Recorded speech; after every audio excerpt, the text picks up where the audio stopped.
하나에 5,000원을 넘나드는 사과 가격에 소비자들은 구매를 포기합니다. 정부의 할인 지원도 당장 체감하긴 어렵습니다. 과일은 지금도 비싸서 잘 못 사 먹고 있어요. 사과나 배는. 근데 많이 내렸다고는 하지만 지금도 이제 체감으로 느껴지고는 있어요. 사과값은 전년 대비 90% 가까이 올라서 통계 작성이 시작된 1980년 이후 44년 만에 최대 상승폭을 기록했습니다.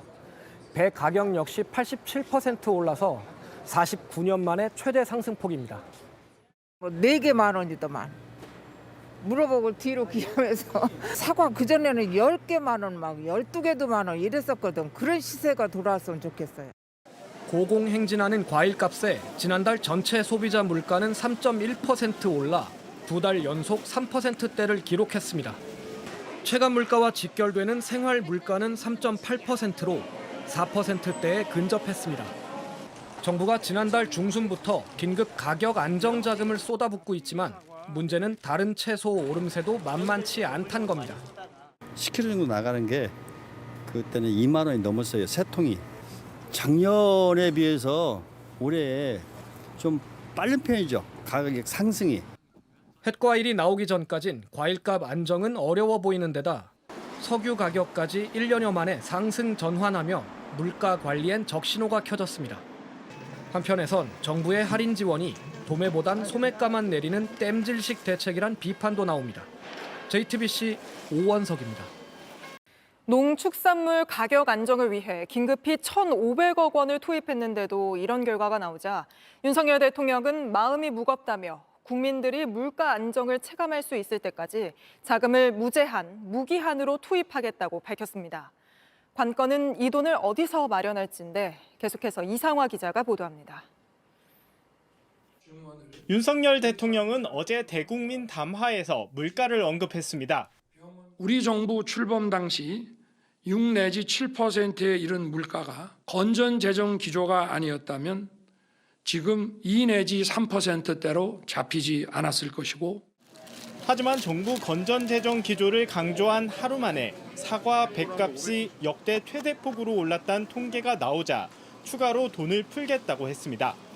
국민들이 체감하실 수 있을 때까지 긴급 농축산물 가격 안정 자금을 무기한으로 투입하고 지원 대상을 확대하겠습니다.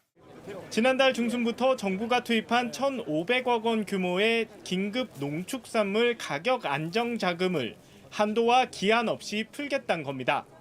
대형마트 중심으로 적용했던 납품 단가 지원은 중소마트와 전통시장으로 확대하고 취약계층을 위한 바우처 대상도 더 늘리기로 했습니다.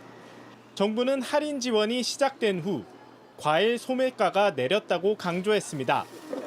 정부 할인 지원은 소비자 물가지수 조사 특성상 반영되지 않기 때문에 현장에서 뵙는 소비자분들의 말씀으로는 체감 물가는 보다 낮아지고 있다고.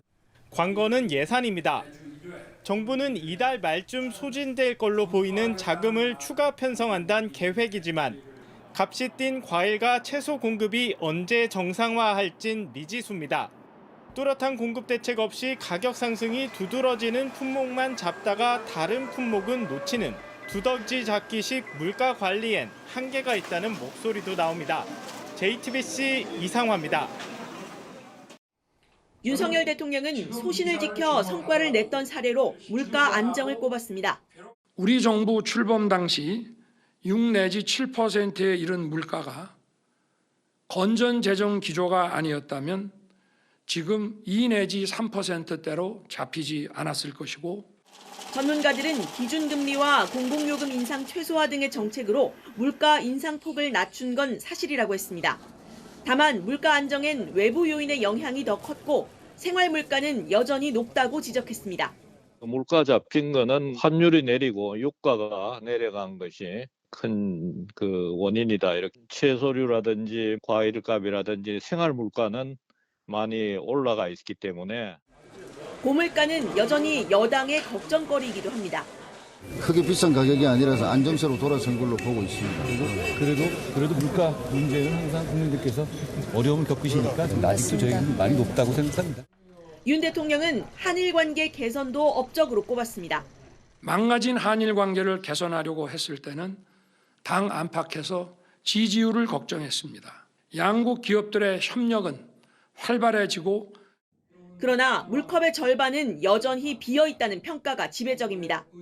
일본 정부와 민간 기업 모두 강제징용 제3자 변제안의 후속 조치로 거론된 기금 마련에 아직도 동참하지 않고 있기 때문입니다.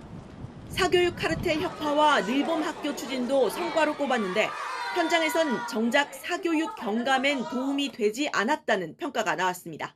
킬러 문항을 잡겠다고 했지만 모든 문제가 좀 일정 수준으로 어려워진 부분들이 있는 거죠. 전혀 사교육 경감엔 효과를 보지 못한 것이고요. JTBC 류정화입니다.